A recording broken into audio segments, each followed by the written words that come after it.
नमस्कार दोस्तों, मैं आपका दोस्त चंद्र प्रकाश। आज आप लोगों को बाबा भारती की एक कहानी सुनाना चाहता हूँ। मैं इतना कहानीकार तो नहीं हूँ, पर आप लोग को जो कुछ गलतियाँ लगी उसको मैं बताने की जरूरत करने मेरी और उसमें सुधार करूँगा। ठीक है। और इससे पहले मेरे चैनल को सब्सक्राइब, लाइक, कमेंट में जय श्री राम, जय भारत माता की जय जरूर लिखें। तो मैं आपको बता दूं कि इसके लेखक जो हैं सुदर्शन जी हैं। और कहानी सुन रहे थे। माँ को अपने बेटे और किसान को अपने लहराते खेत देखकर जो आनंद आता है, वही आनंद बाबा भारती को अपना घोड़ा देखकर आता था। भागवत भजन से जो समय बचता वह घोड़े को अर्पण हो जाता। वह घोड़ा बड़ा सुंदर था, बड़ा बलवान। उसके जोड़ का घोड़ा सारे इलाके में ना था। बाबा भारती उसे सुल्तान कह के पुकारते। अपने हाथ में खरहरा करते, खुद दाना खिलाते और देखरेख प्रसन्न होते थे। उन्होंने रुपया, माल, असबाब, जमीन आदि अपना सब कुछ छोड़ दिया था।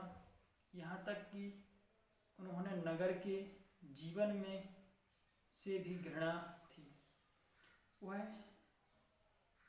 अब गांव के बाहर एक छोटे से मंदिर में रहते हैं और भगवान की भजन करते थे। मैं सुल्तान के बिना नहीं रह सकूँगा, उन्हें ऐसी भ्रांति सी हो गई थी। वे उसकी चाल पर लट्टू थे।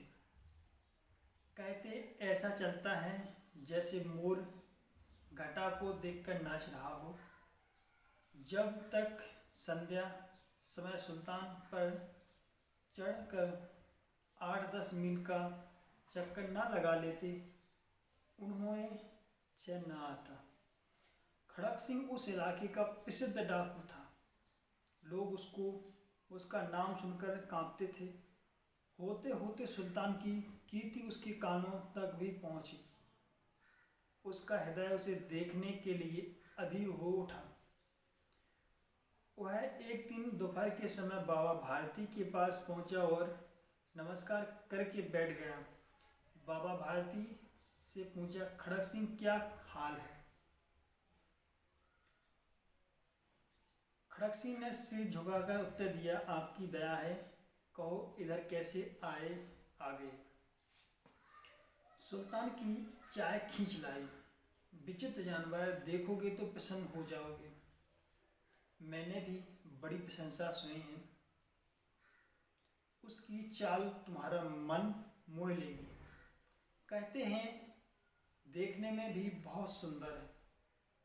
क्या कहना, जो उसे एक बार देख लेता है उसके हृदय पर उसकी छवि अंकित हो जाती है। बहुत दिनों से अभिलाषा थी, आज उपस्थित हो सका हूँ। बाबा भारती और खड़क सिंह अस्तबल में पहुँचे। बाबा ने घोड़ा दिखाया।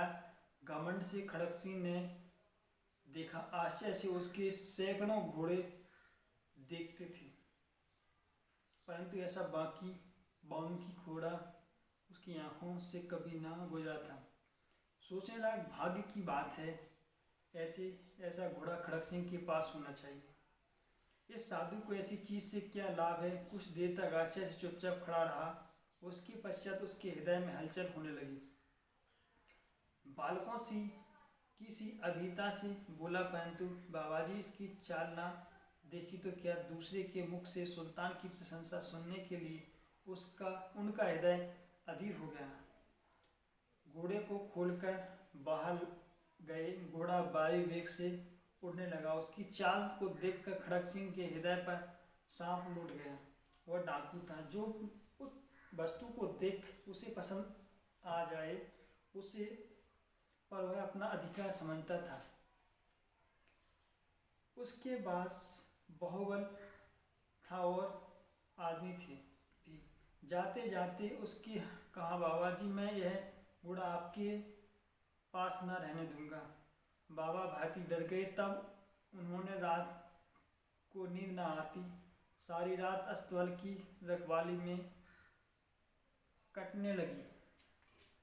क्षति क्षण खड़क सिंह का भय लगता रहता था, परंतु कई मास बीत गए और वह न आया। वहाँ तक कि बाबा भारती कुछ असावधान हो गए और इस भय को स्वप्न के भय की नाई मिथ्या समझने लगे।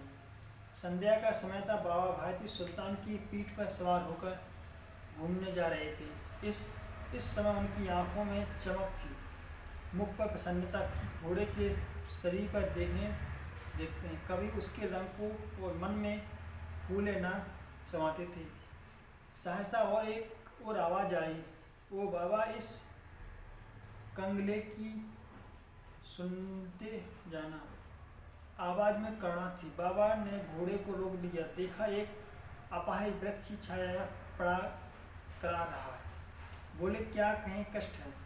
अपाहिज ने हाथ जोड़कर कहा, बाबा मैं दुखिया हूँ, मुझ पर दया करो। रामबाला यहाँ से 3 मील है, मुझे जाना है। घोड़े पर चढ़ा तो परमात्मा भला करेगा और तुम्हारा कौन है? दुर्गादत्त वैद्य का नाम उसने आपके सुना होगा, मैं उसका सौतेला भाई हूँ। बाबा भारती ने घोड़े से उतरकर अपाहिज को घोड़े पर सवार किया और स्वयं उसकी लगाम पकड़कर धीरे धीरे चलने लगे। सहसा उसने एक झटका लगा और लगाम हाथ से छूट गई। उनके आश्चर्य का ठिकाना ना रहा जब उन्होंने देखा कि अपाहिज घोड़े की पीठ पर तनकर बैठा है और घोड़े को दौड़ाया जा रहा है। उनके मुख में से भय, विनय और निराशा से मिली हुई चीख निकल गई। वह अपाहिज डाकू खड़क सिंह था।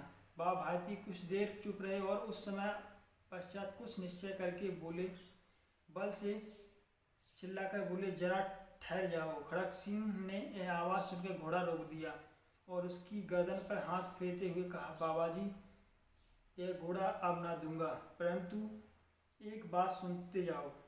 खड़क सिंह ठहर गया। बाबा भारती ने निकट जाकर उसकी ऐसी आंखों से देखा जैसे बकरा कसाई की ओर देख रहा है और कहा, घोड़ा तुम्हारा हो चुका है, मैं तुम्हें से इसे वापस करने के लिए ना कहूँगा, परंतु खड़क सिंह के लिए प्रार्थना करता हूँ, इसे स्वीकार करना, नहीं तो मेरा दिल टूट जाएगा। बाबा जी आज्ञा कीजिए, मैं आपका दास हूँ, केवल घोड़ा ना दूंगा। अब घोड़े का नाम ना लो, मैं तुम्हें इस विषय में कुछ नहीं कहूँगा। मेरी प्रार्थना है केवल है इसकी घटना किसी को सामने प्रकट न करना। खड़क सिंह का मुँह आश्चर्य से खुला रह गया। इसे लगा कि घोड़े को लेकर यहाँ से भाग जाना पड़ेगा। बाबा भारती ने स्वयं उससे कहा, खड़क सिंह बहुत सोचा, बहुत फिर सिर मारा, परंतु कुछ समझ न सका। उस हार कर उसने अपनी आँखें बाबा भारती से मुख भरा गड़ा दी और बाबा जी इससे आपको क्या डर है? धन्यवाद दोस्तों, आपने मेरा समय दिया।